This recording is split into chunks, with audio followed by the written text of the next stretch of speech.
A very good morning to everyone, and thank you for joining us from around the country. Also, many thanks to our esteemed panelists. We are really looking forward to hearing your views. Please allow me to introduce myself. I am Himangi Sana, founder and chairman of the Arjun Foundation, and I extend a warm welcome to everyone on behalf of the Arjun Foundation and Analog IAS Institute. The year 2020 marks the fifth year of Arjun Foundation's unfailing contribution to building a better nation and a society that is fair and just without bias. We firmly believe that one's life is not just about what they possess, but about what they forego for the betterment of the other. We feel extremely delighted and humbled to see a smile on people's face and know we are a tiny reason for it. This is our satisfaction and pride. Our philosophy is shared by the Analog Institute, which was established in the year 2001 by a very dynamic, innovative, and young engineer who had then returned from Austria, Mr. Vinnakota Shrikant. Every year, the Institute has set forth a new milestone and achieved it with spectacular success. Together, our endeavor is to spread awareness and educate people on public policy. This discussion today would have ideally been the topic of our regular seminars, but COVID has changed our world, and this is the new normal for now.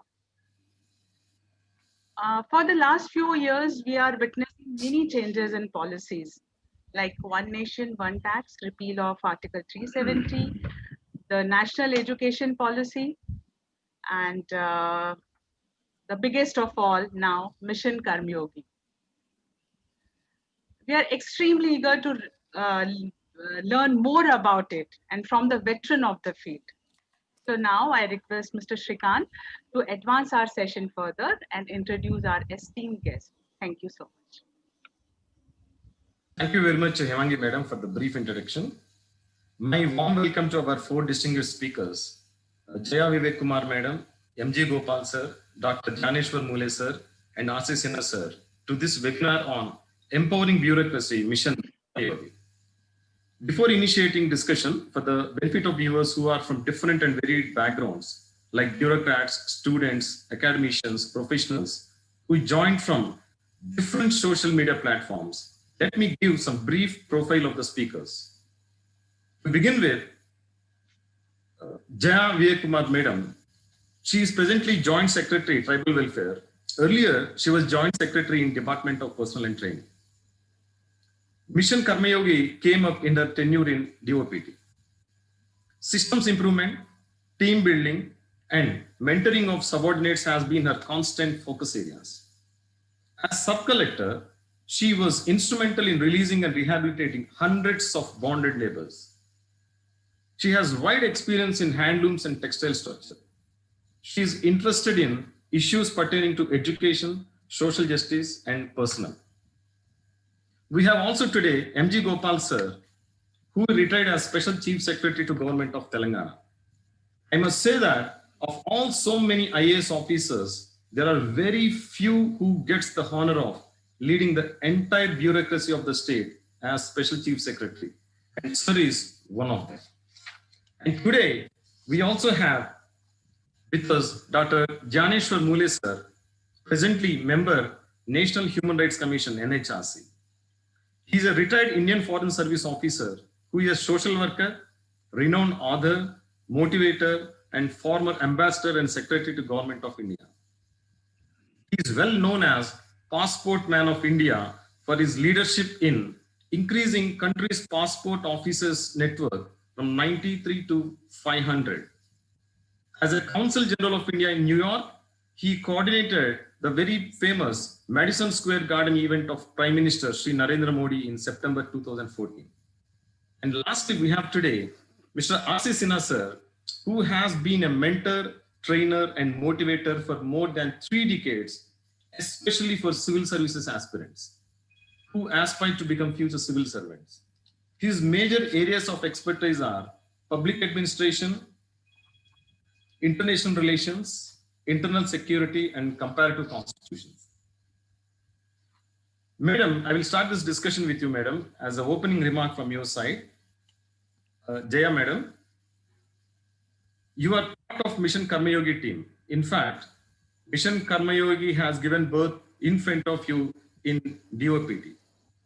So it is really great to hear your opinion on this mission, madam. Your comments hold great significance to all of us. Please enlighten us, madam, on this Mission Karmayogi. See, Mission Karma Yogi is a terminology.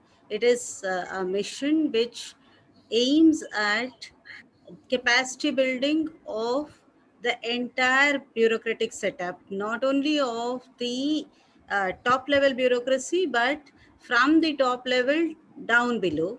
The Government of India, as you know, has a large number of central training institutions through which various training programs.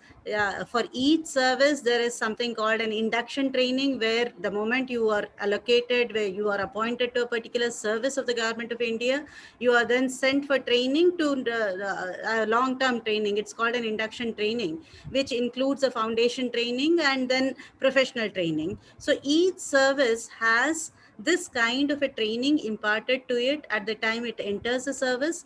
Then there are mid-career training programs which are mandatory, and then you have training programs throughout the year conducted by all these central training institutions, which are voluntary in nature, which means that I can opt to go for a training program. But these are all physical on-site locations. And as you know that the reach of these training programs, we have about 55 lakh of government servants in the central government, and we were able to reach only about 2 to 3 lakhs annually. So the physical capacities are of course limited, and there is no fit between what kind of training I take, because it is a package that comes to you. It's a pre-formulated training program and you have to opt for it. So that has been the scenario so far. And there have been certain foreign training programs also, the DFFT being the most important, where people have been sponsored to take up training programs in various institutions located in foreign countries. But all this has been able to reach, as I said, only about 2 to 3 lakh government servants, and that has been found to be inadequate. And there has been no fit between what is the role I am performing in the Government of India and what is the kind of training I am opting for, except for the mid-career training programs and the induction training programs, which are meant specifically for each service. So there has been a gap between the training and the kind of role performances that the government servants have been doing throughout. So the Government of India's Mission Karma Yogi is basically a scheme. It is basically a program to ensure that the training capacity building programs reach the entire government servants. All the government servants become eligible for capacity building through Mission Karma Yogi. That is the first thing. There is an institutional structure that comes with this package, and the institutional structure, as you all know, the Press Information Bureau's press release on that day when the cabinet took the decision to introduce Mission Karma Yogi. You all know there is an institutional structure that has been associated with how this particular program would be implemented. The basic idea is that there will be a National Human Resources Council, which will be headed by the Honorable Prime Minister, which will have experts of all hues who would be kind of drawing up a generalized annual program or maybe a long-term program. And this particular program would then be overseen by the commission, the National Human Resources Commission, which would be then kind of looking at how the annual program is to be overseen. The actual way in which this program will be implemented will be through an SPV, a special purpose vehicle, which will maintain a platform, an online platform called the Integrated Government Online Training. It is called the IGOT in short. The IGOT basically these capacity building programs are to be imparted to the various government servants. The beauty of the IGOT program is it is an agglomeration, a collection, a consolidation of various programs offered by various central teaching institutions, training institutions. And these central training institutions would also, in not only the central training institutions, but then they it would also the institutions would also provide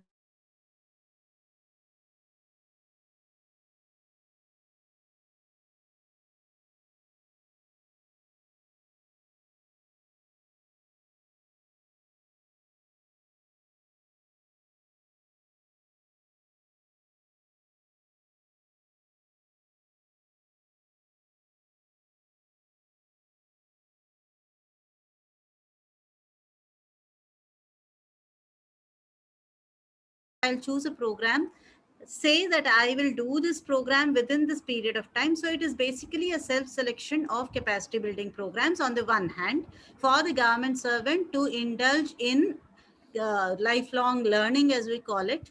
The other is that I may find that I am lacking either by myself, I may find that I am lacking in a certain capacity that I need to acquire to do my function in the particular post I am in, or my senior officer, or I may find a lacuna in my junior officer, and I feel that will be bridged by a capacity building program. I may mandate it for him. Apart from what is the mandatory mid-career training programs, I may mandate a training for this particular subordinate so that he improves his capacities. And of course, we, like in all training programs, like in all capacity building programs, there is an evaluation aspect of it. In brief, this I think is what is the Mission Karma Yogi all about. That when we say, and the key, key kind of, if I may so say, the key kind of concept that defines it, and our secretary DOPT used to emphasize it at all points of time, was that it is moving from a rule-based functioning to a role-based functioning. So if I am joint secretary in the Ministry of Tribal Affairs, what is the kind of role I need to play? Instead of only implementing the rules that I need to implement, what is the kind of role I am expected to play as joint secretary? What is the kind of role I am expected to play as say an assistant section officer in a particular ministry of the government of India? So I think that is the kind of paradigm shift that we are looking at as far as this mission is concerned. In fact, this is a very good briefing on the entire program, madam. Now, let me come to Gopal, sir. Sir, you led civil servants of one state, Telangana, as Special Chief Secretary. How would you take this mission as different from ARC 1 and ARC 2, Administrative Reforms Commission 1 and 2? Because in my understanding, ARC 1 and ARC 2 have also been intended to capacity building, as Madam was talking about capacity building of civil servants. So how is this capacity building commission different? Gopal, sir. Can you hear me? Yeah, I can hear you, sir. You can please go ahead. Okay. Now, essentially, if we are talking about empowering the bureaucracy, we need to look at certain fundamentals. And one of the most fundamental issues is the legitimacy in the thinking of a bureaucrat, as is being taught in several universities in the country and also internationally. Having made the bureaucrat understand about the legitimacy in decision-making process, what is required is to enhance the capacity of the bureaucrat to deliver the services that are expected of him from the role that he has been asked to play.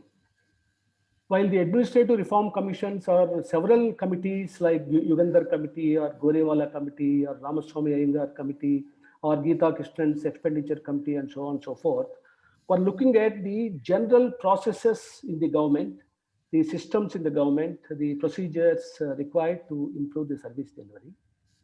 No focus was given to the civil servants, particularly at the cutting edge level. As Madam Jaya has mentioned, the number of officers who were trained in the past is maybe less than 10% of the target group that was expected to be trained.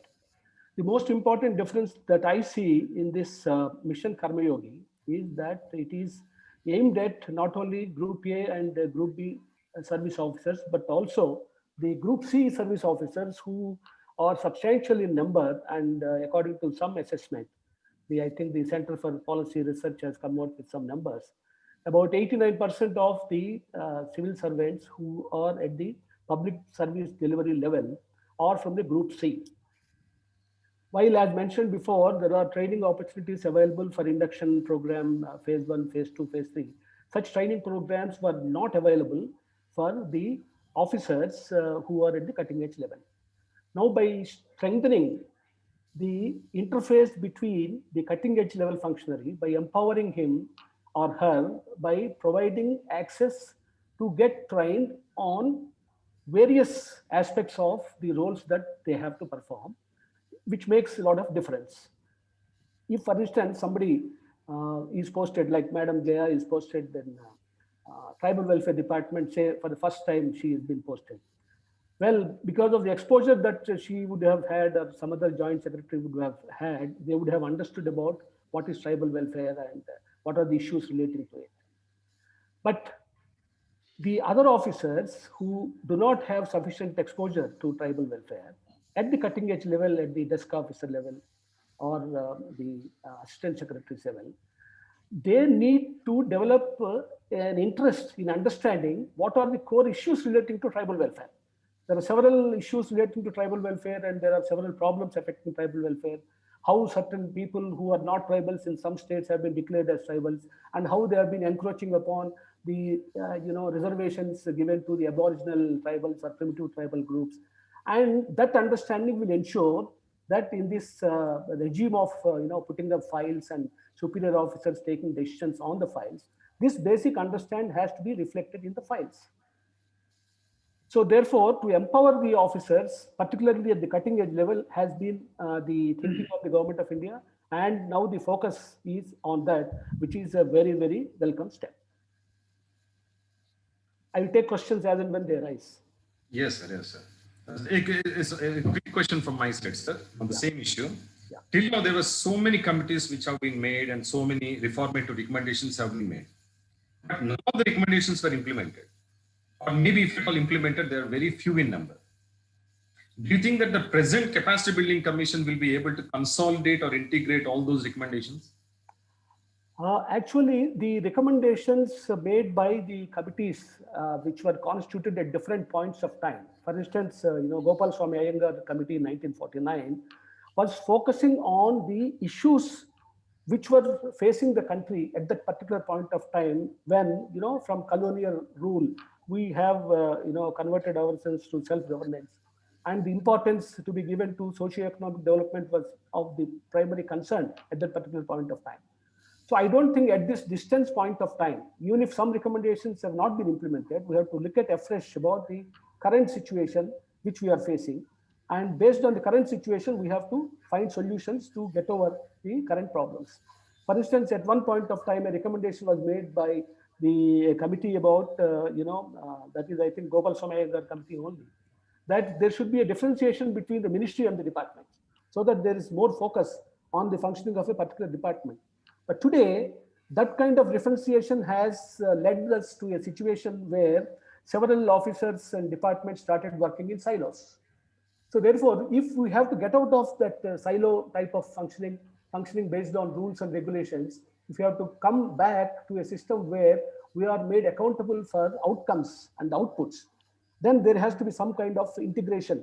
And that would ensure that the conflict of interest between different departments would be taken away. And, there is a shared vision, as has been pointed out already, that different departments working, for socio-economic development of the people at large will have developed a shared vision, and therefore everybody looks at, achieving the output in the short term and the outcome in the long term, which is good for the country. Yes, sir. In fact, it was, the Mission Karmayogi, in fact, is focusing on the no silos kind of bureaucracy style, and then shared vision and the shared platform, which will be giving training to different bureaucrats. Sir, coming to Janeshwar Mule, sir. Sir, as proposed in the mission, capacity building shall be delivered through iGOT, which is a Karma Yogi digital platform, and YMOOCs, that is a massive open online courses. All these online courses will be made available to all government servants at all levels. So does this mean there will be some kind of a democratization of training process, or what kind of courses you recommend for the present IFS officers? Well, I think, thank you so much. I would like to compliment all of you for choosing this particular topic, and very aptly titled, Empowering Bureaucracy. Am I audible? Yes, sir, you are audible, sir. Please go ahead. It's very important that this topic of Karma Yogi was discussed. Unfortunately, I don't see much of a debate and discourse on it, because this is, in my view, a very fascinating new model of not only capacity building, but also handling the developmental issues of the country has been, really prepared by the government. This is a blueprint, not only for capacity building, training, promotion, deployment, but it's a very integrated kind of an effort on the part of the government. Obviously, it takes care of some of the past recommendations. But the feature that I find most fascinating is the futuristic outlook that is being tried in this experiment. I call it experiment because we have for the first time a model available which is very integrated, number one. Number two, it is very timely because India on the world stage wants to perform a different role now. We have different aspirations than what we had 25 years back. So we need to have a more integrated approach to our national issues, international issues, and challenges that face us as a nation and as a world. So I think an attempt is made here in this particular document to take into account these larger aspirations of India and bind them together into a system which can perhaps be able to handle it effectively. So that is, the macro view, because the catchwords here, or the keywords, are integrated promotion. The other keywords, what was said on the occasion of the release is future ready civil service with right attitude, skills and knowledge, and aligned to the vision of New India. In my view, this is an interesting formulation that has been done by the government. And what is expected of bureaucracy now, what kind of bureaucracy we are expecting now, is quite different from what was expected in the past. So the new bureaucrat is expected to be polite and proactive. He's expected to be imaginative and innovative. He's expected to be creative and constructive. He's expected to be transparent and tech-enabled. He's expected to be energetic and enabling.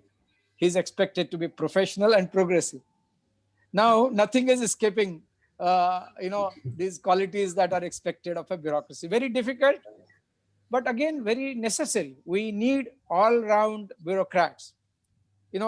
And I think the point made by Mr. Gopal and Jaya, that no more silos. Right. Say we talk of diplomacy. In diplomacy, we need experts who can deal with environment, who can deal with water issues, who can deal with ocean issues, who can deal with legal issues, who can deal with child and women development. Because SDGs, when we talk of SDGs, for example, Global Agenda of Sustainable Development Goals, all of it, in a sense, are domestic agendas. But the diplomat will have to be, at the same time, while being apt, a very competent diplomat, will have to be also a very competent administrator. He will have to do a coordinating job with more and more agencies now than what was being done 10 years or 15 years back. We did not expect to perform a role like this, 10 and 15 years back. So what I feel is the problem identified and the qualities expected of bureaucrats. The problem identified as we were working in silos, or we still continue to work in silos. That has to change. Lifelong continuous learning experience has to be ensured. Inconsistencies in training which exist, we all know that, because we again are looking at it from a very, limited point of view. Means training abroad means everybody wants to go. Everybody is qualified.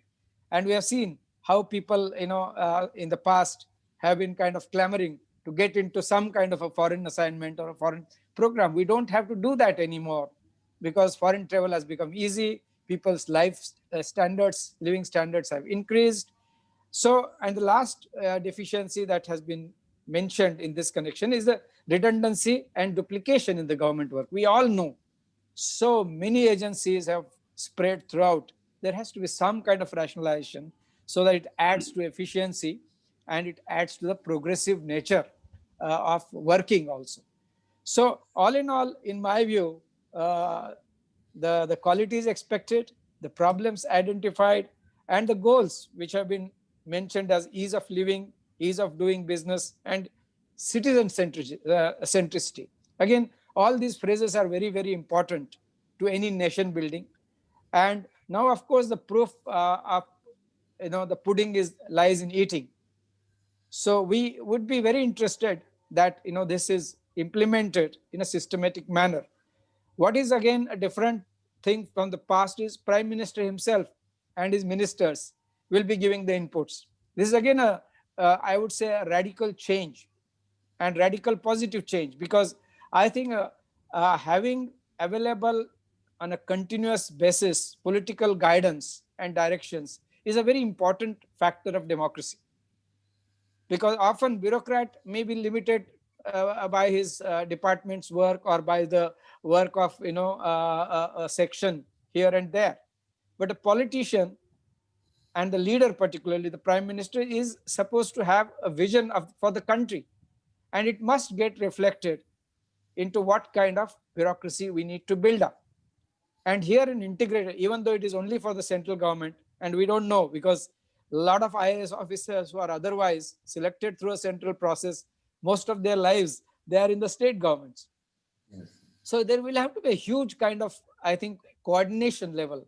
The federal system warrants such a cooperation and coordination. And I hope that is what is expected. One thing in addition to all that has been said, I would like to add, and this applies to bureaucrats as well as diplomats that we are will be representing the country, is the compassion. Ours is still, even though our aspirations, developmental aspirations are very high, ours is still a very poor country, and we should not lose sight of that. So while citizen centrism is a good and positive aspect, we need to also add compassion. We need bureaucrats to be more compassionate.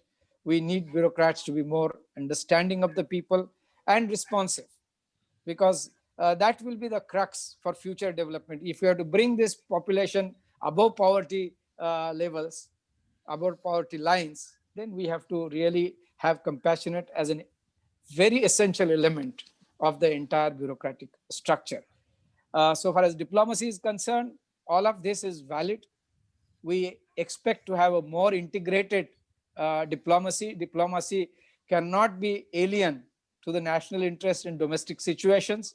In fact, better understanding, better strength at domestic level will bring a better diplomacy and better representation of country on the international and bilateral relationships. Thank you. I can of course reply to questions if any in the subsequent. Yes, sir, a quick question from my side. Yes. Since you mentioned about Prime Minister HR Council. Yes. The Prime Minister HR Council also includes representation from states in terms of representation of select chief ministers. Correct. Does it imply that there is a possibility of including state government employees later on into this framework? Well, I don't know whether including it would be useful, but a complementary system which complements, to this larger, because this is a national framework. Yes. We need a framework because states are also at different stages of development. Say Kerala and Jharkhand cannot be compared. Tamil Nadu cannot be compared with, say, many of the northeastern states. So we'll have to integrated approach for the state which can fit in the national framework, which is quite progressive. If I can see and read what is written in the document, it's a very progressive work of framework, and if it can be integrated or at least kind of harmonized with the state level frameworks, it will be useful. In fact, earlier the state governments create their own framework. Better it is for the national framework. Right, sir. Right, sir. Sir, coming to Ashish Sinha, sir. Sir, you are well recognized as professional in the field of civil services. How would you be highlighting this mission as professional to young aspirants, as you are well known for simplifying this? What do you say, sir? Thank you, Shrikant. First, the foremost thing I would like to, am I audible to all of you, please? Yes, sir, you are audible, sir. Please go ahead. Yeah. First, the foremost thing, let me clarify that it's not my profession only, it's my passion as well. And I have been imparting 24 decades, but at the same time, I stay in touch with young bureaucrats. It's a really honor that they keep interacting and they keep asking. And they have been asking thoroughly about this mission Karma Yogi once it comes to see. So I would like to clarify in few points to make them really involved in mission Karma Yogi. First, the foremost point is that present Prime Minister, Mr. Narendra Modi, without any party bias, I don't have a party bias. I only attend marriage party or birthday party. I don't have any party alliance. But I must clarify that he is the first Prime Minister after Indira Gandhi in 1977 who visited IAS Academy in Mussoorie after a lapse of 42 years. First Prime Minister. And not only visited, he stayed there for 2 days, interacted with all the trainers, and this idea cropped up from there only as officially I got to know. He interacted, he found out what sir was pointing out, madam was pointing out, silo bureaucracy, airtight bureaucracy, compartmentalized bureaucracy. And coincidentally, 2017, when he visited, it was 70 years of India's independence when he launched New India movement. And that year is really milestone, because in that year only, one nation, one tax, GST was reduced, one nation, one budget, railway budget was integrated after a lapse of 92 years. Non-plan expenditure was diluted. Date of presentation of budget was preponed to avoid vote on account. It's a really, as a sensible citizen, as a professional, I must say that yes, it's a great to have a prime minister like him. Great. He has made all-out effort, and in similar sequences, he has made one nation, one constitution. He is trying to have one nation, one civil code, one nation, one ration, one nation, one poll, one nation, one education, and one nation, one training. And that is not only pre-service, post-service also. Pre-service recruitment, National Recruitment Agency, that is coming up. It's a really very good idea. But yes, after having all these things, I'm really honored that I'm interacting with great panelists. Madam is already naturally have been part of that drafting. So I would like to especially ask you, madam, not asking, but having putting my own positive criticism like that. The first and foremost thing is that this idea came up, that's very good, no doubt. But objective is with so much of the words like it is creative, constructive, energetic, innovative, imaginative, progressive, proactive, professional, transparent, technology enabled. So majority of the serving bureaucrats are asking me after this emergence of Mission Karma Yogi, sir, after listening all these words, we might forget our name. So we are not able to make out what exactly we want to be. So after listening to them, I have made it a point that let it be very simple to them, that in our times, what was happening, that father was supposed to read newspaper outside and having cup of tea, and mother was supposed to cook inside, preparing breakfast. That was rule of thumb. Now, as per the change of rule from rule to role, father is supposed to cook, prepare a breakfast, and mother is supposed to read newspaper. Both of them need capacity building because mother should know how to analyze newspaper and father should know how to make recipe of breakfast. So this capacity building is like this. So changing rule to role, but my strong reservation is rule defines role. Unless rules are made flexible, how can one be able to take a new role? For example, madam is right now in tribal welfare department. The way she has been, I have gone through her credential, amazing credential. But yes, when suppose madam try to interact the tribal of Naxalite infested area, trying to make them aware of what exactly is the ground realities, they are fighting with ignorance as war is never a solution. Power never comes from barrel of gun.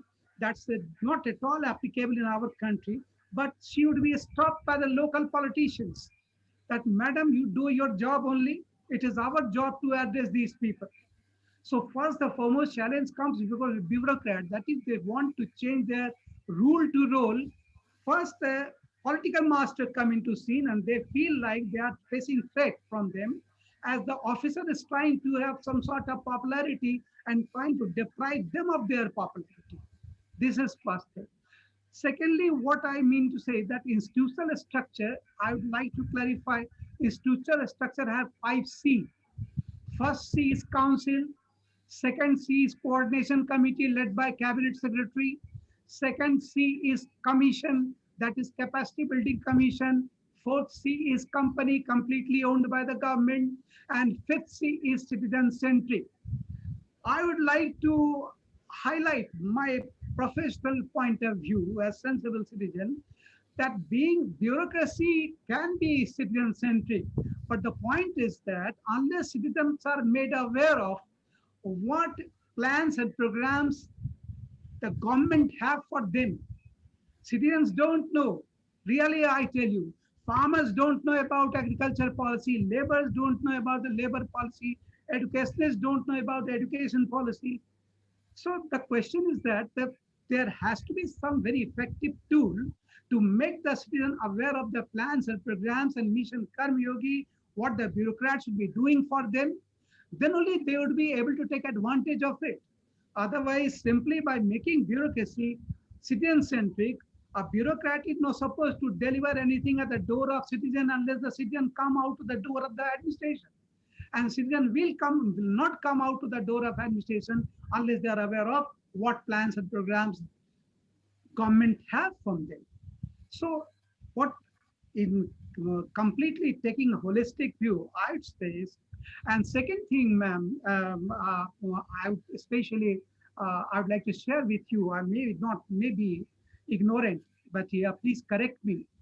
The IGOT says that any bureaucrat, if he wants to take some sort of course, online course, he has to bear the expenditure. He has to pay from his pocket. And once he complete firstly, he has to seek permission from the government. Whatever cadre he is having, first he has to seek permission from the government that whether he or she should go for this online program or not. Secondly, after completion of the training, then only he or she, his expenditure would be reimbursed by the government. I have a strong doubt that any bureaucrat would be spending from his pocket or her pocket and completing the course. If he or she fails to complete the course, he or she would not be able to get back the money she has spent. So what is it really feasible that bureaucrats would be spending from their own pocket? That is my curiosity. Anyway, I am this my point of view. So in term, I had prepared Mission Karma Yogi to address the young aspirants as well as the young bureaucrats in terms of how this idea came up, evolution of Mission Karma Yogi. Secondly, what the institutional structures are. Thirdly, what the objectives are. Fourthly, what the challenges are. And fifthly, the reformative suggestions, what could be. And before concluding my side, I would like to highlight one thing very important that is hitting my mind every day. That is, India is already overcrowded with so much of commissions and committees. Sir, one take example, National Minority Commission, National Human Rights Commission, National SC Commission, National ST Commission, Linguistic Minority Commission. If a tribal lady is sustaining, as you have already dealt with bonded labor, a tribal lady is sustaining some sort of torture from the contractor. Whether she will contact National ST Commission, whether she will contact National Commission for Women, whether she will contact National Human Rights Commission. So this is multiplicity of commissions and committees. So first, I would like to suggest to the government as sensible citizen that streamline the commission, please, downsize, please, because there are so many commissions, committee which are leading towards confusion. And it's very difficult to fix responsibility altogether. And I must highlight contribution of Mr. Atal Bihari Vajpayee, who started with 91th Amendment, first and foremost effort in minimum government and maximum governance by 91th Amendment, in which the size of cabinet was limited to the strength of 15% of lower house. So now I see that once again the structure of government is increasing. It would be contradictory towards the good governance unless the structure of government is minimized to maximize the governance. Thank you so much for hearing me. And I'm really delighted to hear all of you three distinguished panelists. Right, sir. Thank you. Right, sir, as your name goes, like R.C. Sinha, sir, from the point of his students, he's the person who simplifies very, very complex issues. As you suggested, like entire Mission Karma Yogi can be read in terms of 5 C's. You very, very much simplified it, sir. And one more simple that I would like to ask, because you mentioned about rules and roles. Is this, in this context, chance that the existing rules may require to be modified or changed accordingly so that the roles-based administration would become more effective? Are you asking me? Yes, sir. No, sir. See, one simple example I'm giving you. Like in case of Sushant Singh case that is very on media. See, there are so many agencies involved. CBI is investigating murder angle, Narcotics Bureau drug angle, Enforcement Directorate financial transaction. Now the question is, drug, finance and murder, these three are literally overlapping. And Narcotics Bureau has filed charge sheet and that Riya Chakravarti is under custody. Now the question is, next CBI will file charge sheet, then ED will file charge sheet. How many institutions will file charge sheet against one accused? And how will court would be able to deliver? And this is the reason that majority of we sensible citizens are literally hopeless, that we don't think anything will be remarkable, anything shall be a big lesson to all these kind of people. Because from this charge sheet to that charge sheet, thereafter, the court would be able totally confused that which charge sheet will be taken into consideration and on what basis prosecution should go and what basis conviction should be made. So I would suggest my suggestion, whether I'm heard or not heard, I'm not able to understand. I think that whether my voice would be able to reach to that top masters, but yes, I'm sure today Madam is hearing me. That's my great honor, great pleasure for me. She's already in the draft committee. So I would say the first government should come forward to minimize the rules and regulations, simplifying CRPC, IPC, Evidence Act, Post and Telegraph Act, Police Manual, Civil Service Manual, all belong to British era. Second thing, so many commissions, so many committees. So first, the foremost thing, we need to streamline the rules and regulations. And that too, we have to take judiciary into confidence before doing all these things. Otherwise, the government will make historic effort like National Judicial Appointment Commission, and the judiciary will simply reject on the ground that no, it is against the fundamental structure of constitution, entire effort. And I'm not able to understand even today as professional, then when the commission was passed by more than half of the states, passed by parliament, assented to by the president, and even then judiciary saying it is against constitution. Constitution begins with we the people of India. It was mandated by we the people of India. Then how is it against the people of India? When it is not against people of India, then how is it against the constitution? I'm not able to understand what the version judiciary has given. And I'm simply saying with due respect to judiciary that they want to maintain status quo. They don't want reform.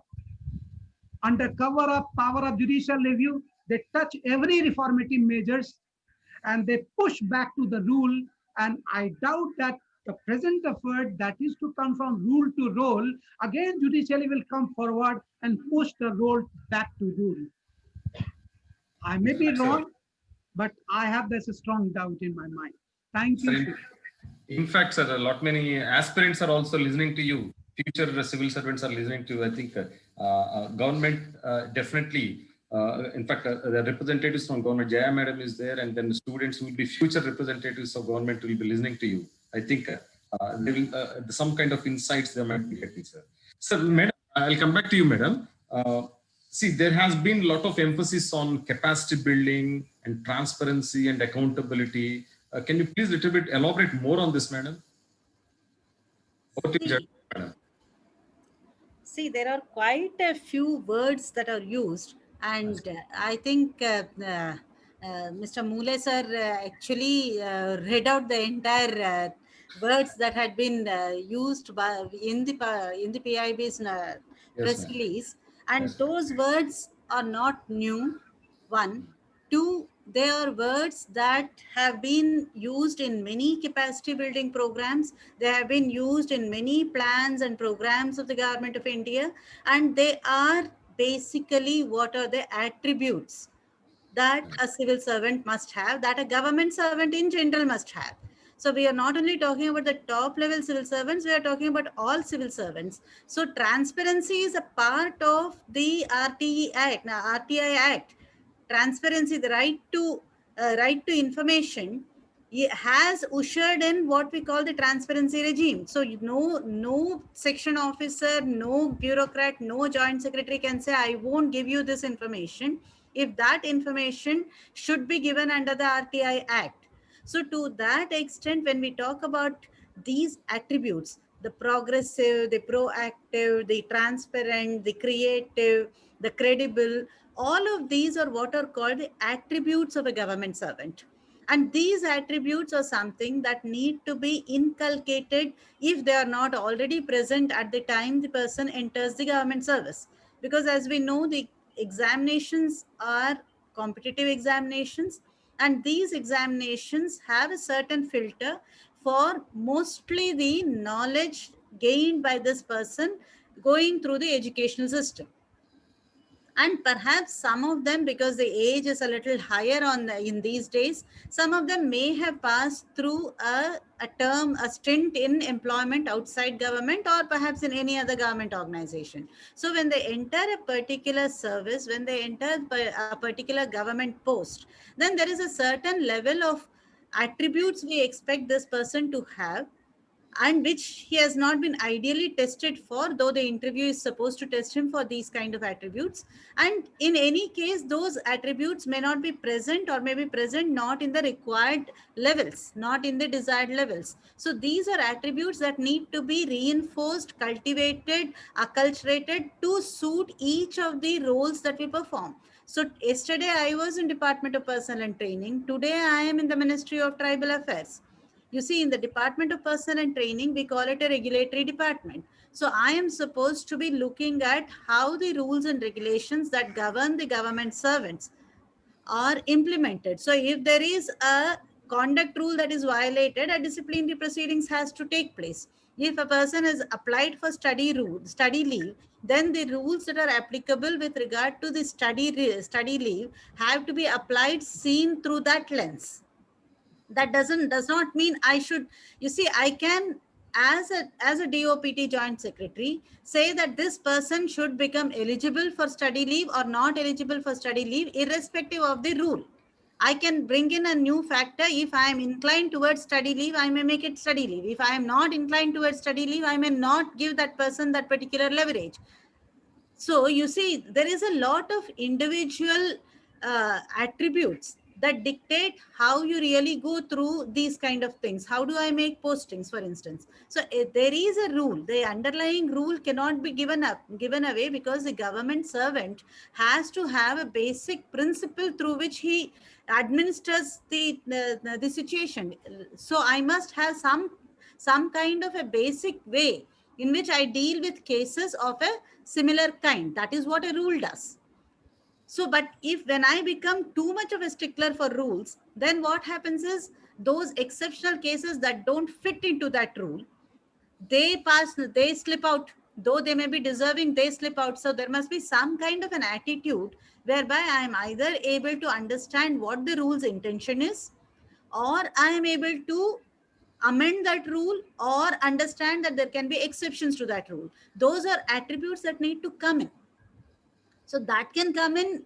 I'm talking about a particular rule, but I'm talking in general that we need to have that kind of a proactivity, that kind of a vastness of vision, if I may put it in a very generic kind of a term. All these attributes you will find are actually leading to a vision which says that this is my end goal, and I need to have this end goal which is citizen centric, looking at whether the citizens needs are fulfilled, whether the country's requirements of development, whether the country's pathway towards progress is indeed followed through. Because there are too many demands. If I become very rigid in the implementation of rules, then anomalies may occur. If I don't implement the rules at all, then it becomes a free for all. Rule is applied as per show me the man, I'll show you the rule. So there needs to be some kind of an attitude which helps me in how I go through it. These capacity building, and there is also the need for a knowledge base, because the initial knowledge, I am a sociologist by training, but I might be posted by my own Ministry of Tribal Affairs is a very, very specialized department. It's a very, very specialized ministry. There, though I come from a sociology background, I will also have to have a vast knowledge of so many other things. And that knowledge I must be willing to take. At present, there is no place other than my files where I can, understand what are the tribes, or Right. any studies that I may be doing from outside. But this program, this I got portal, this I got platform will allow me to select that kind of a course, that kind of a knowledge base that will help me in understanding how I perform my duties more efficiently and more relevantly. So such courses could be curated. Such courses could be specific to ministries and departments. They could be specific to sectors. They could be specific to individuals. They could be generic in nature. They could be generic in terms of administrative relevance. So the curation of those courses is a process that is on, and it will keep continuing. So whether this is going to be the kind of, whether the rules need to be changed, yes, to make a digital platform, I am sure there will need to be some kind of a change in the instructions, in the directions, in perhaps the rules, if the rules are not contrary to what are the requirements of this platform. So those kind of changes will essentially be made. But the point is that, is this platform so very what should I say, so very so much of a break from the past? I don't think it is so much of a break from the past, but the platform itself is revolutionary, because these were always attributes of capacity building programs, but these were accessible to a select few, to the people who are interested or to the people who are mandated. Now it is available there. It is like Netflix. You see, on the Netflix platform, you have many movies being streamed, many serials being streamed, many new content brought in. So it is a legacy data, it is new data. So if I want, I can go to Netflix and pick up what I want. Right, Right? madam. Like Madam, in that, this context, I can madam, pick up what I want and perform my role better, even though the rule may be the same, because the rules I find are quite flexible. It is how we actually implement those rules that we become strict. in this context, madam, if suppose I am a person who is a government servant, want to choose a particular sector where I'm little bit interested in, suppose health sector, suppose. So tomorrow, the possibility is that I might be posted in health sector every time because I am skilled in that sector. So I may not be posted in some other sectors, See, though I might need some exposure to let, other sectors as well. let us be very clear about one thing. The posting of a person is the prerogative of the government of the day. because at the end of the day, we are civil servants, we are government servants, and it is a political executive or whoever is appointing authority. For some posts, it is a lower, it could be the secretary, it could be the joint secretary. So the person who is administratively authorized to make postings makes the postings. Nobody has a claim on any post. I cannot say at the time I enter service, I become an IAS officer. I cannot say I should become SGM of X division. That is the prerogative of the person who is appointing me. I can only perform well in whichever post I have been posted, because they are all what are called cadre posts. So as long as I get a cadre post, I have no reason to complain, is the attitude that we have all been inculcated with. And I think that's a good attitude, because ultimately this is a democracy. Ultimately, it is a democracy, and to say that the officer's popularity should determine how his posting is, I think is a very wrong way of interpretation. So to that extent, I would certainly differ with Mr. Sinha that because the officer is becoming popular, the political executive should not interfere. The political executive's exigencies are different. The bureaucrats' exigencies are different. And we are in a democratic system as long as the consensus is around the rules. As long as the system does not demand from you that you do something that is illegal, and there you have every right to protest, and there you have every right to say no, and such a system is very difficult to also comply with. But apart from that, I cannot ignore the public representative. I should be very aware. Suppose an MLA gives me the grievance of a person whose grievance is not legitimate, I cannot simply throw it in the dustbin. There is a process by which I have to reject that particular grievance. I have to address it. And I have to reply to the MLA saying that this was a grievance you had given me. I find that I have examined this, that this person is not eligible for whatever benefit you are asking him to be given. That much of an integrity, that much of a courtesy is expected to be extended to the public representative. And the public representative can give me any kind of a grievance. It is the right of a citizen to demand the moon. It is the duty of the civil servant and the government to give him what he is eligible for. Fine, madam. So that is a very, very clearly agreed kind of a thing. I would just like to address one more thing that Mr. Sinha talked about. He was asking whether this reimbursement point is a feasible point. I think the entire idea of the iGOT platform is this, that there are two kinds of capacity building programs. One capacity building program is a mandated capacity building program. So as I was telling you in my introductory remarks, there could be a situation where I tell my undersecretary that, look, I find you lacking in a certain aspect. So please go on the iGOT platform and get yourself trained for this particular lacuna, so that that lacuna is removed. Then I give it to him in writing. So I am mandating him to undergo a certain course, right?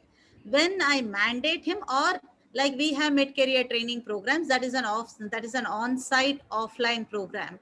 So that is mandated to us. So government pays for it. When a training program is mandated, the person, the department, the ministry which mandates that program pays for that program. On the contrary, I am a person who wants to learn new things. I am a person who wants to add to my CV.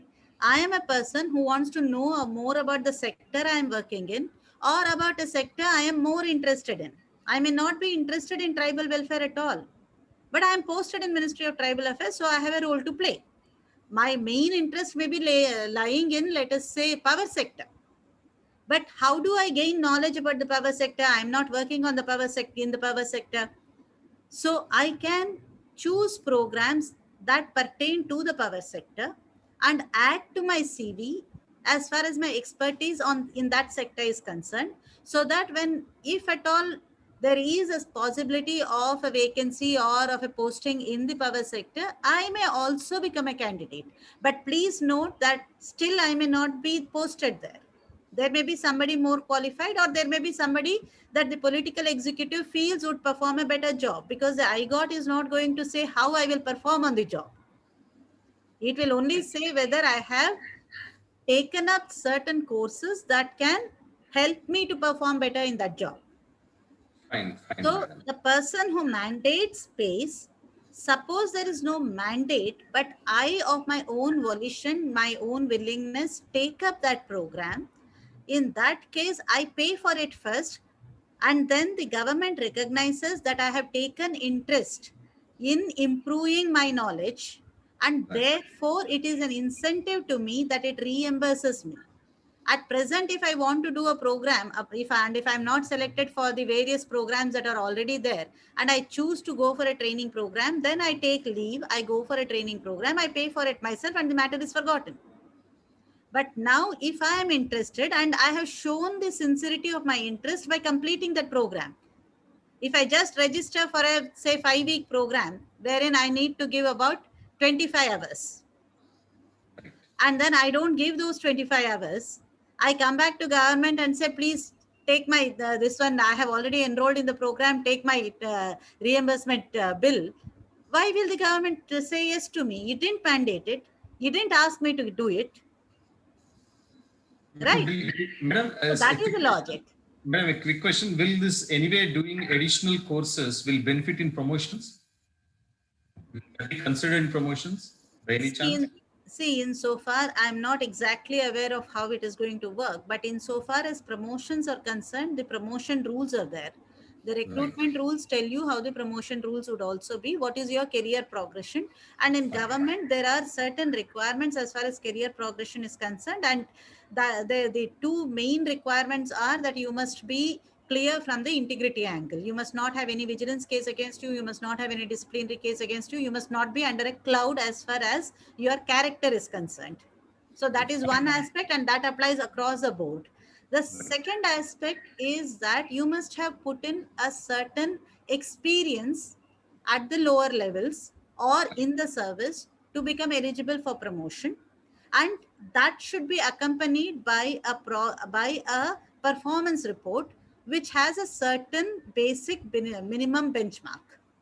So if you don't attain that benchmark, for instance, I am joint secretary. If I in my cadre, I would be what is called a principal secretary. My next posting will be as additional chief secretary. So I can become additional chief secretary if and only if, one, I am clear from what is called the vigilance angle, what I was mentioning. Two, I have put in a certain number of years of service, which is 30 years, which I have not yet put in. The third is that I must also have a certain performance in my previous postings, which have reached a certain benchmark. So without these three, I cannot be promoted. So as I was telling you, this capacity building training program, these are basically capacity building programs. They don't tell you how you will perform or how you have performed. They will tell you how you have performed in an examination, in an evaluation. It is like a student, it is not necessary that the person who is a topper in the IAS exam will become the best SDM. Right, madam. Or he will be the best performer in a matter of 10 years. Right. There is something else that determines than what is your innate knowledge. Knowledge plus performance certainly will be taken into account. Right, man. Right, man. Thank you very much, man, for clarifying so many doubts, so many clarifications you have given in single shot. Thank you so much. Coming back to Gopal, sir. Sir, Mission Karma Yogi is said to be a very comprehensive reform which focuses on individual, institution, and processes. Can you please throw some light on this aspect as well, sir? Yeah, it's one of the biggest comprehensive training programs that has been envisaged. Before I get into that, I would like to respond to one or two observations made from a different perspective, and then I'll get on to your question if the time permits. Yes, sir. Mulai Saab was talking about inclusion of state representatives when you asked into the decision-making process. Yes, now, the IGOT was first started, as I understand, when the COVID, the problem struck the country. And then under this IGOT, most of the states' health workers have been sensitized about how to deal with COVID. And I understand that several lakhs of health workers have been trained, and they are also now able to cope better with the COVID problem. Now, this training program, firstly, we should understand, is not going to give you core knowledge about any particular aspect. If you want to train a cutting edge level functionary on health issues, you're not going to give core knowledge to A&M, auxiliary nurse midwife, or a nurse. At the best, you are going to add value to the skills which they already have acquired in the formal education stream, whereby they will be able to cope with emerging situations and respond to the situations faster. So the union government will always think of enrolling and eliciting the participation of the states. Like the Prime Minister's Council is expected to have on board the chief ministers of the states also. So on a need basis, the PM's Council and also the Cabinet Secretary's coordinating body will definitely enlist the participation of the states concerned, but may not be in the areas where it is in the union list where the central government is expected to provide services like the railways. Now, I wanted to give a perspective to one particular important aspect which has missed in the presentation because it has not come up so far, is we should be able to differentiate between the regulatory administration and the commercial / economic administration. When it comes to regulatory administration, administering the laws, rules, regulations, conduct rules, and so on and so forth, we have to follow rules. And as Madam Jaya has pointed out, while following the rules, if you follow the principles of natural justice, which is part of the administrative law, you will be able to always dictate an order, a speaking order, indicating why you had to deviate from the rule in a particular case. Otherwise, we don't require senior officers to pass orders. Perhaps a junior assistant will be able to pass orders quoting the rule, saying this is to be done or not to be done. Therefore, when your capacity gets enhanced, you will be able to pass speaking orders and therefore render justice in spite of existence of a rule. But my experience shows that in respect of economic or commercial entities, rules are there, all right. But then what you need to have is something called practices and procedures. You will have to have certain practice established in the organization, which is not a rule, but which is a practice. And you should also be able to well document the procedures that are expected to be followed while taking decisions in economic and commercial administration. This will help have some kind of a flexibility in taking decisions at the administration level when there are certain controversial issues by passing speaking orders. Let me briefly touch upon the current issue of, say, Indian Railways and how the officials of the SPV now, the company for which you have a CEO, you have a plan to, I'll briefly mention and then we can throw open for questions. About certain 100 odd routes are going to be outsourced for certain services. And the railway minister said that people are talking about privatization. It's not a privatization, it's an outsourcing of a service. Now, here, the decision to procure the services of an outsourcing contractor is very, very critical. On the one hand, you should keep in mind the Rule 13(1)(b) of Prevention of Corruption Act, which says that willingly or unwillingly, if you take decisions which are going to help any other person, including the private sector, to make undue gain, it is a corrupt activity. This is one extreme. The second extreme is that you are expected to take a decision to ensure that the privatization of the services of the railway board takes place within a respectable time frame given by the Union Council of Ministers. Now, if you have to ensure, like Madam said, that if you have to get a promotion as an additional secretary or secretary government of India, it should not be under cloud. But now, in the existing system, there is no shared vision. There is a railway board, of course, which has been transformed now, and there is a vigilance wing. There is external vigilance wing in the form of CBI. If the railway board takes a decision to have certain packages to outsource these services, the question would be, in the absence of capacity and training program at the decision-making level, at the first level, about what is procurement, what is national competitive bidding, what is international competitive bidding, what are packages, what are slices, what is the best way of procuring the services with a view to ensure that ultimately the passenger is not penalized with heavy tariff. So the board has to take a decision, and board takes a decision only when the files are processed at the initial level and issues examined and placed before the middle level executive or the senior level executive for consideration. So when we talk about empowering the Group C officers, Group B officers about various issues relating to this procurement and possible ill effects of taking a decision. See, today bureaucracy has several reasons at the senior level also not to take decisions because they are afraid of some kind of a vigilance inquiry or some kind of a probe or prosecution or sending the senior officers to jail, etc. So in order to ensure that you take a proper decision in economic and commercial matters, you need to understand completely about the procurement, the best practices in the world, and how you should be able to take up the matter to the Council of Ministers and say, look here, okay, this is not privatization, this is not a management contract, it's somewhere between outsourcing of a service and a management contract. You should be able to say there are 5 different ways of procuring the services. Take all the 109 units of the railways which are expected to be outsourced. You say, if I take a decision to give away a single contract for all these 109 routes, maybe a single big operator is going to be benefited, and CBI would raise a question against you saying that why did you package that way? And if you say I'm going to have 109 slices and then I'm going to call for bids, then there is some other vigilance agency which might say that look here, you are interested in giving away benefits to different party workers or whatever. So therefore, your wisdom has to tell you as to what are the implications in this particular case and what will happen if a particular decision is put forth for approval. Then you will have to basically establish a balance between these 2 ranges of the thought processes that can be made available.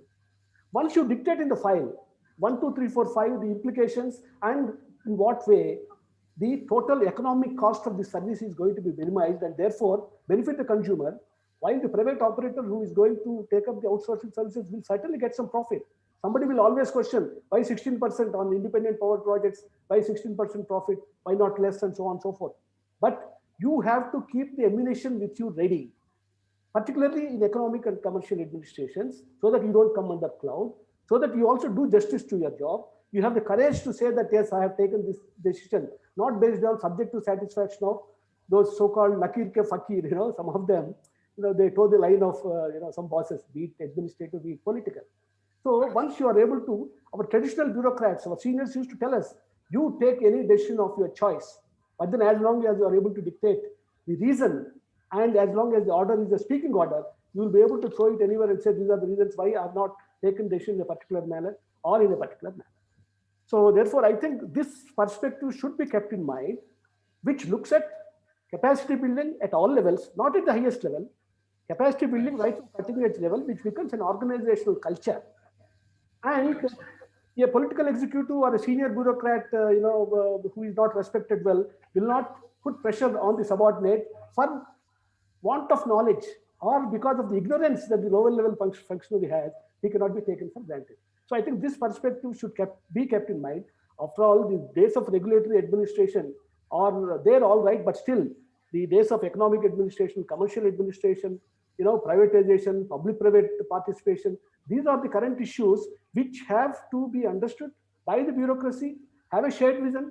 Let the CBI also have the same vision. The internal vigilance also have the same vision. They should also be trained in domain matters so that they appreciate, understand how the decisions are taken. Even in certain judicial forums at the higher level, they also call the experts if they don't understand about a particular aspect of, say, concession.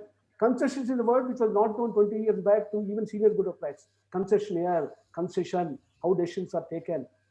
So this perspective will have to be kept in view, which is, I think, the foremost, and which is going to really benefit the bureaucracy and take them out of darkness and, give them some wisdom for taking decision based on certain, criteria which have to be documented on the files. I'll take any questions if you have later. Thank you so much, sir. In fact, as you said, it's really a comprehensive reform measure. Sir, one last question from attendees, sir, from participants to Mule, sir.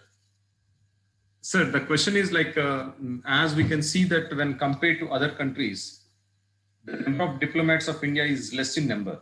And there is also some advice from politicians that UPSC should conduct IFS as separate from civil services. Is there any problem with Indian diplomacy? And the subsequent question was that, what are the ways to increase Indian diplomacy in international platform? Mule sir, can you please respond to this? The second question? Second question is, what are the ways to increase Indian diplomacy in the international platform? Increase. Yeah. Okay. So thank you so much. These are very interesting topics, perhaps not directly relevant to our current Since there discussion. are so many aspirants here in civil service. Yes. And good. I'm glad that there are aspirants of the foreign service also, because often it is seen in a competitive terms, IAS and IPS and IS. I don't think we are one. And, it's like body has different organs and each organ is very important. Somebody is heart, somebody is kidney, somebody is lungs. And you never know when COVID comes, all of the entire body immunity is tested. Something similar is to be said about the service. And I don't think that, the qualities, that essential qualities are very different.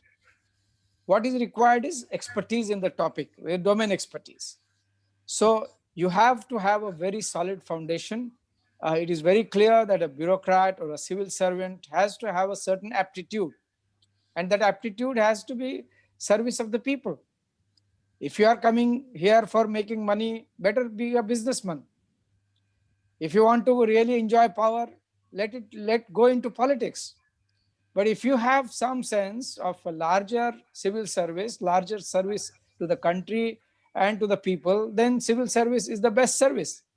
And within that, well, depending on what you think is fit for you, what is your aptitude, where do you want? Do you want to become a Secretary General of the United Nations, like Shashi Tharoor wanted? Join IFS. But do you really want to see that the criminality in the country goes away? Be an IPS officer. Be after the criminals, finish them off. So the agenda before us is very large.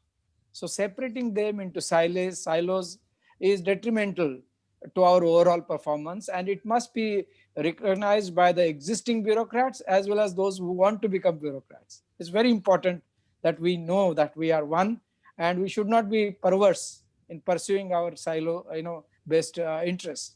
Having said that, well, I frankly don't mind if there is a separate service for the IFS for the simple reason. And I'm not suggesting that there should be higher or lower wages. That's not the point. The point is, do you need any specific attributes? A lot of people are simply not interested in IFS because they say, गांव से दूर कौन जाएगा? यार वहाँ पर जाओगे, घर में कुछ हो जाता है, मेरे चाचा जी बीमार रहते हैं, माँ को ये प्रॉब्लम है, गांव में खेती भी है, उसकी तरफ ध्यान देना है. So don't join foreign service. But within foreign service, join people who want to join. There is a competition, and it would be good if the basic knowledge, for example, of good knowledge of a foreign language would be very useful. A strong interest in strategic matters, defense security matters, international politics would be a good quality for a foreign service officer. So in principle, I really don't mind if there is a separate foreign service, but within the existing system and framework also, good foreign service officers can be selected. I don't have much doubt about that, because you have topics. Perhaps you can add more topics, which really, because I don't think we have gone beyond political science or international relations, but we can have more security related subjects in the mains, for example, more diplomacy oriented services, strategic thinking at the international level. That kind of improvement can also be brought into the existing framework that UPSC has. So that is very important. The second point is increase. Increase, I mean, I hear the word effective. Can we have a more effective foreign service? not increase in the sense number. Yes, foreign ministry is very seized of this matter. There is a consistent effort now to increase the numbers. Earlier in my batch, when I was there, only 12 people came. Sometimes it was 15, 20, but now it is 30 plus almost every year. And it's rightly so. India wants to play a bigger role. Our country is big. We have a huge and wonderful history and tradition and heritage. We can I'm not saying we're using the word teach, but we can bring a lot to the high table. And we are, I think, a rightful claimant to the Security Council seat. So we need very capable people to come and join the service.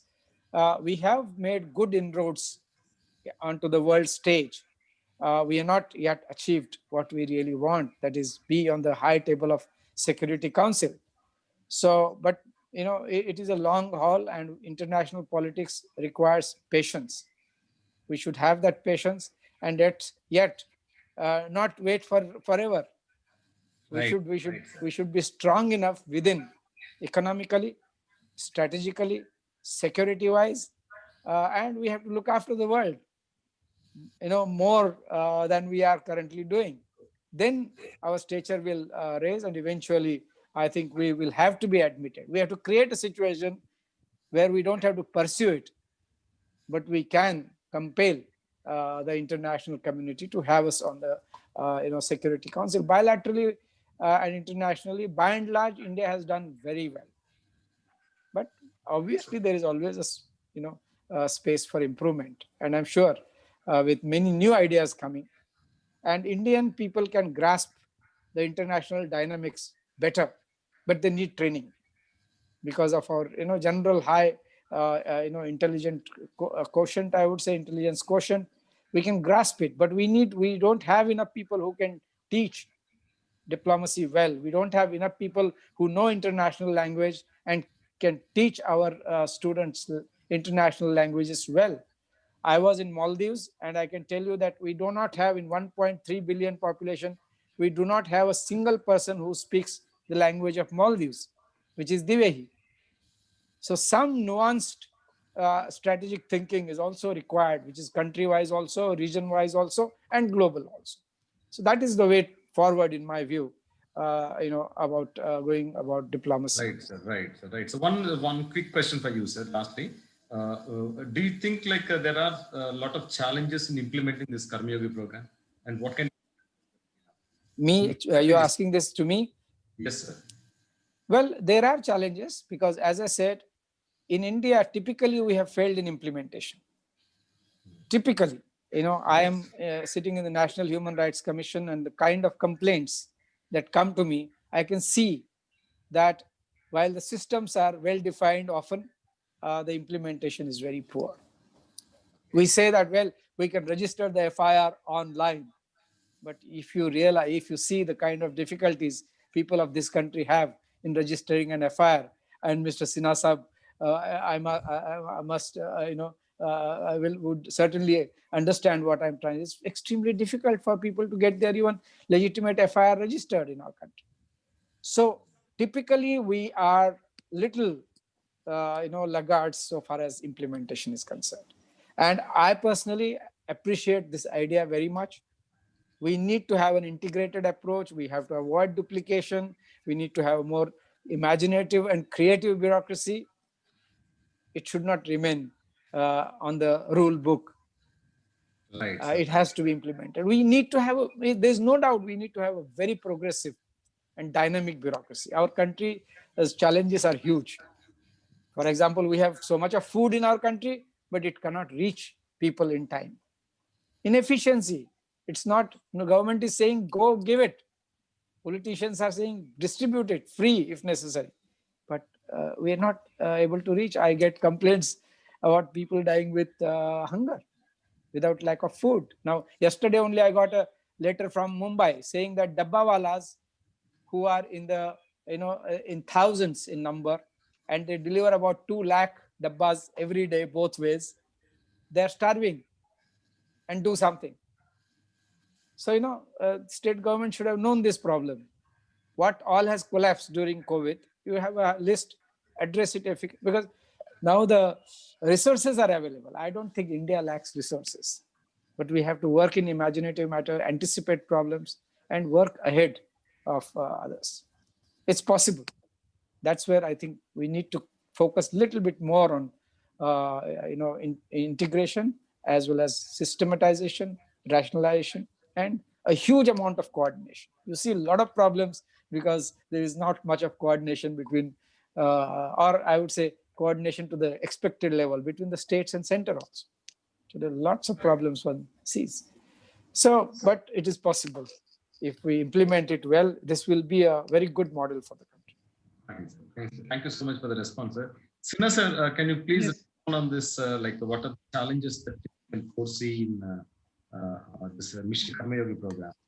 Because we are running short of time, we'll crisply close this one with your. I think only in just one point, because everything has been highlighted by distinguished panelists. Only one thing I would like to add, that there has to be some provision for training of trainers, reforming the reformers also. Otherwise, reformation shall remain confined to papers. Right, sir. It's a very crisp reform, sir. Thank you so much, sir. And let me conclude this session. In fact, we hope this mission would improve ease of living and ease of doing business for a common man and reduce the gap between citizen and government. With this, let me conclude this session by thanking the speakers, Jaya Madam, Gopal sir, Mule sir, and Sinha sir for their valuable inputs. Lastly, thank you participants from Zoom and for actively listening and posing questions. And we'll come back again with another new topic in next webinar. Till then, goodbye. Thank you. Thank you for the opportunity. Thank you. Thank you so much. Thank you so much. Madam, for coming. Thank you, Mule sir. Thank you, Gopal sir. Thank you so much, sir. Thank you. Thank It you, was Amangi such an enriching session, sir. Really. Thank you so much. Thank you so much. Thank you so much, sir. And good day, sir. Good day.